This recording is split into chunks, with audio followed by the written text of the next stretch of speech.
Hello, good morning my dear students.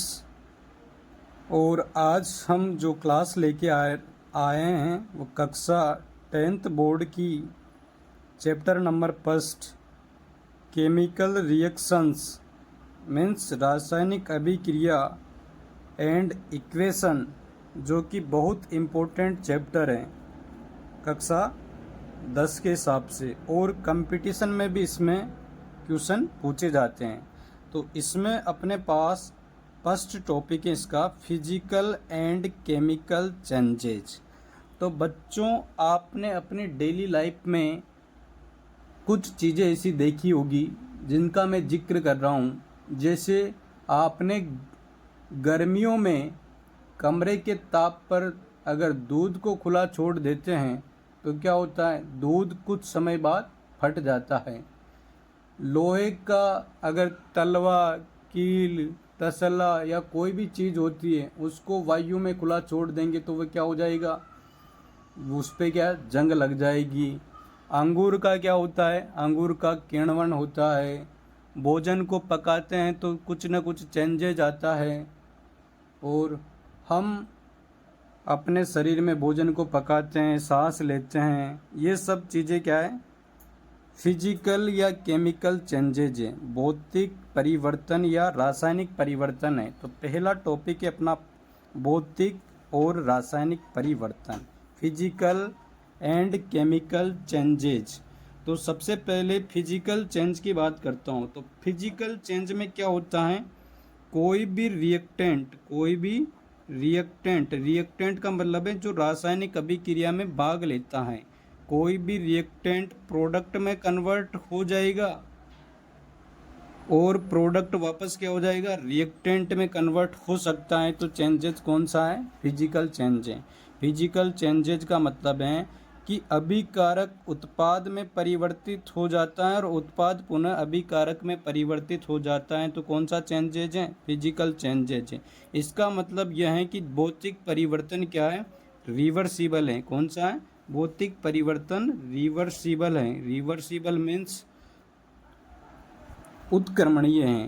कौन सा परिवर्तन है, हिंदी में क्या बोलेंगे, उत्क्रमणीय परिवर्तन है। कौन सा परिवर्तन है, उत्क्रमणीय परिवर्तन है। उत्क्रमणीय परिवर्तन का मतलब है कि अभिकारक से उत्पाद बनाया जा सकता है और उत्पाद को पुनः अभिकारक में चेंज कर सकते हैं।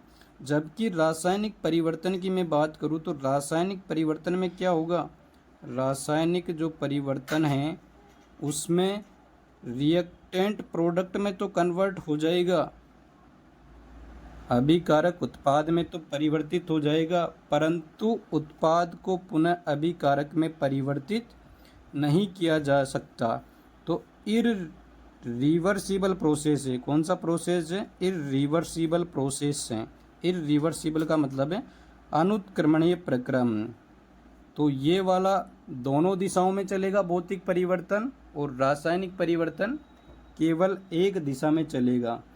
जैसे उदाहरण के रूप में मैं आपको बताना चाहूँ तो उदाहरण में जैसे मेल्टिंग ऑफ वाटर है। वाटर को क्या करते हैं, मेल्ट करते हैं। तो वाटर को मेल्ट करने पर क्या हो जाएगा, मतलब आइस को मेल्ट करते हैं तो वाटर में कन्वर्ट हो जाएगी। और वाटर को क्या करते हैं, मेल्ट करते हैं तो किस में कन्वर्ट हो जाएगी अपने पास, तो वाटर का फ्रीजिंग ऑफ वाटर को फ्रीज करते हैं तो सॉलिड में, और उसको मेल्ट करते हैं तो लिक्विड में। तो ये अपने पास है। और यहाँ पर क्या होगा, एग्जाम्पल जैसे रस्टिंग ऑफ आयरन पर जंग लगना। तो आयरन पर जंग लगने क्या होगा, आयरन पर जंग कैसे लगता है, जब आयरन वायुमंडल के कांटेक्ट में आता है तो वायुमंडल में जो भी अपने पास एयर या वाटर है वह क्या करेंगे, उनसे क्या आयरन रिएक्शन करेगा तो कुछ मटेरियल उस पर क्या हो जाएगा, डिपॉजिट हो जाएगा। तो अब उसको हटा नहीं सकते तो कौन सा प्रोसेस हो गया, इरिवर्सिबल प्रोसेस हो गया। तो फिजिकल चेंजेज की बात करते हैं। तो फिजिकल चेंजेज में क्या होगा, कोई भी केमिकल चेंज नहीं होगा, मतलब बस भौतिक अवस्था में परिवर्तन हो सकता है। जैसे सॉलिड से लिक्विड, लिक्विड से गैस। तो यहाँ पर होगा do not involve any change, any कौन सा चेंज, केमिकल चेंज, कोई रासायनिक परिवर्तन नहीं होगा। और यहाँ पर क्या होगा, रासायनिक परिवर्तन होगा, तो इसको बोल सकते हैं इन्वॉल्व केमिकल चेंजेज।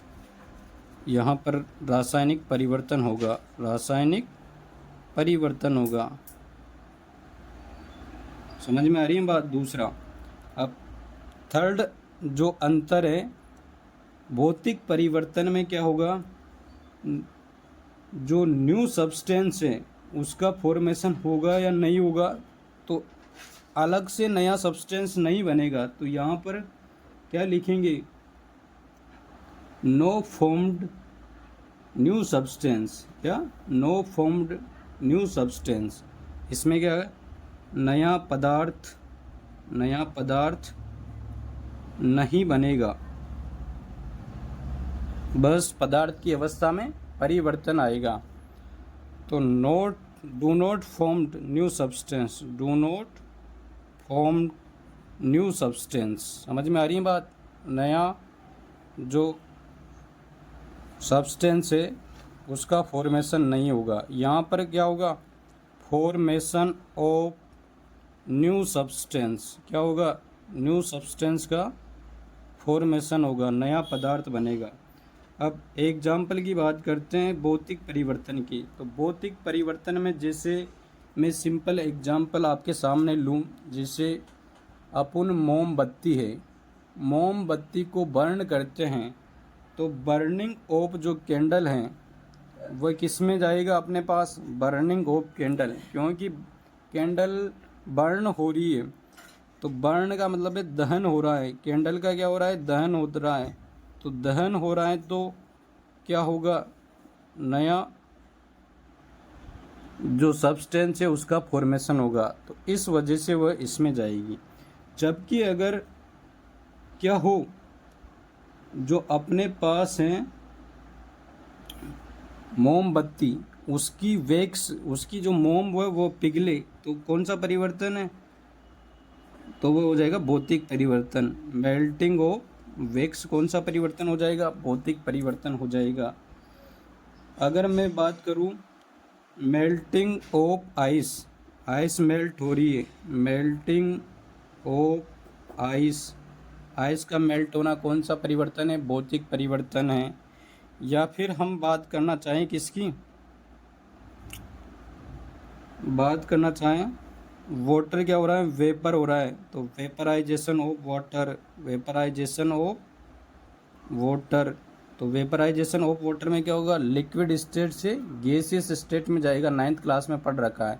और मेल्टिंग ऑफ आइस में क्या होगा, आइस मेल्ट होगी तो सॉलिड से किस में जाएगी, लिक्विड में। तो यहाँ पर फेज चेंज होगी, क्या होगी, फेज चेंज होगी। जैसे बॉइलिंग ऑफ वाटर की बात करेंगे तो बॉइलिंग ऑफ वाटर में क्या होगा, बॉइलिंग ऑफ वाटर भी कौन सा, फिजिकल चेंज हो जाएगा, क्या हो जाएगा, फिजिकल चेंज हो जाएगा। और कौन कौन से एग्जाम्पल हो सकते हैं, चॉपिंग वेजिटेबल्स, अगर क्या करते हैं सब्जियों को दो ये करते हैं, चॉपिंग करते हैं, तो वह भी इसका एग्जाम्पल है। समझ में आ रही है बात। और क्या हो सकता है, बहुत सारे एग्जाम्पल, जैसे कागज़ को अपन फाड़ते हैं, कागज़ को मोड़ना या फाड़ना, ये सब किसके एग्जाम्पल है, भौतिक परिवर्तन के। कागज़ को टर्न करते हैं और उसको क्या करते हैं, फाड़ते हैं, तो ये किसके एग्जाम्पल हैं, ये सब भौतिक परिवर्तन के उदाहरण हैं। और रासायनिक परिवर्तन में न्यू जो सब्सटेंस हैं उसका फॉर्मेशन होगा और इरिवर्सिबल होगा और केमिकल चेंज होगा। जैसे rusting of iron, rusting of iron के बारे में इस चैप्टर में डिटेल से आगे पढ़ेंगे। रस्टिंग ऑफ आयरन हो गया अपने पास, जिसको कोरोजन भी बोलते हैं। और क्या हो गया, बहुत इम्पोर्टेंट एग्जाम्पल हैं ripping off fruit, ripping off fruits का मतलब है, जैसे बनाना की बात करते हैं, केला मार्केट से लाते हैं तो क्या होता है, पीला होता है, और कुछ समय बाद वो क्या होता है, धीरे धीरे धीरे धीरे काला पड़ जाता है। तो वो उसमें कौन सा चेंजेज हुआ, केमिकल चेंज हुआ, तो वह इसमें जाएगा, कौन से में, केमिकल चेंजेज में जाएगा।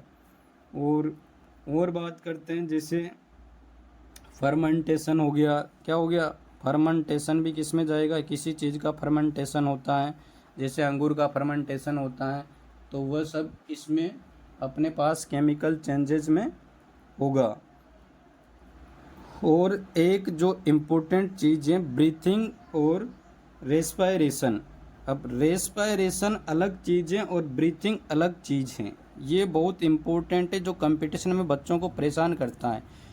तो ब्रीथिंग फिजिकल चेंजेज में जाएगा, कैसे जाएगा फिजिकल चेंज में, क्योंकि अब हम लोग श्वास लेते हैं, तो श्वास लेते हैं तो क्या, अंदर श्वास लेते हैं, बाहर श्वास छोड़ते हैं, अंदर श्वास लेते हैं, बाहर श्वास छोड़ते हैं, तो इसमें कोई नया सब्सटेंस नहीं बना। लेकिन रेस्पायरेशन में अपन अंदर ऑक्सीजन लेते हैं, तो वो ऑक्सीजन अपने जो भी अंदर फूड भोजन है, उस भोजन में रिएक्शन करेगा, वो रिएक्शन करेगा तो उस भोजन को क्या करेगा, डीप कंपोजिशन करेगा, ब्रेक डाउन करेगा, जिससे अपने को एनर्जी आएगी, ग्लूकोज का फॉर्मेशन होगा, तो वहाँ नया सब्सटेंस का फॉर्मेशन हो गया। इस वजह से रेस्पायरेशन किस में है, केमिकल चेंज में है, जबकि ब्रीथिंग श्वास लेना किस में है, भौतिक परिवर्तन में है। सेम चीज़ है, जैसे कैंडल का जलना, बर्न होना, कंबसन ऑफ कैंडल किस में है, केमिकल चेंजेज में है, जबकि मेल्टिंग ऑफ वैक्स, मोम का पिघलना किस में है, मोम का पिघलना भौतिक परिवर्तन में है। समझ में आ रही है बात। अब केमिकल, दूसरा टॉपिक है chemical reaction. What is chemical reaction, तो केमिकल रिएक्शन क्या होती है बच्चों, ऐसी रिएक्शन होती हैं जिसमें एक या एक से ज़्यादा substance, one or more than two substance, one or more then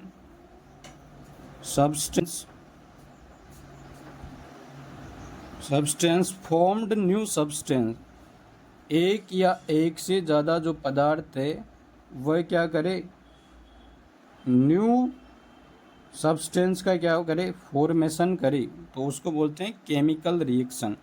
जैसे अपने पास ए और बी कोई सब्सटेंस है, क्या है, ए और बी अपने पास कोई सब्सटेंस है, ये क्या किया, सी से क्या किया, रिएक्शन किया, से केमिकल रिएक्शन किया, तो जो ये फॉर्मेशन करेगा किसका, अपने पास यहाँ पर नया प्रोडक्ट का फॉर्मेशन होगा। तो ए सी का फॉर्मेशन किया इसने मान लो, तो बी अलग हो जाएगा।